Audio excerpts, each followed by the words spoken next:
loro mi devono spiegare dov'è il risparmio per Roma, me lo devono spiegare e io sono arrabbiata con i rappresentanti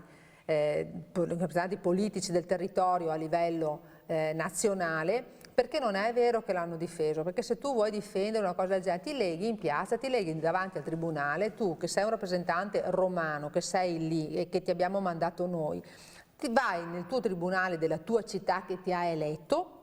anche se fai parte del gruppo politico che in questo momento sta governando, ti incateni e cominci lo sciopero della fame e chiami le televisioni, chiami Rete Veneta, viene là, ti intervista, e perché il ministro Orlando non può far finta di niente, non può dire ma non si può toccare, allora non si può più aprire come tribunale di Bassano del Grappa, dobbiamo aprirlo con un altro nome, però tu ci devi dare la soluzione, perché io ti pago, io contribuente ti pago e sei lì perché tu mi dia la soluzione ai problemi che io ti presento, e noi nel nostro territorio abbiamo questo problema, tu hai l'obbligatorietà di rispondermi, no? Di dire ma non si può,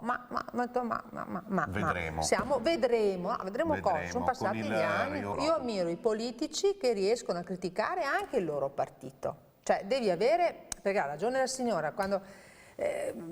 ci va tutto bene quando siamo lì, no, quando siamo lì a Roma non parliamo perché abbiamo paura di perdere il posto, invece tu se sei un politico onesto devi avere il coraggio di dire anche al tuo partito che si sta comportando male, devi avere il coraggio di dire, altrimenti non sei più credibile, non sei più credibile.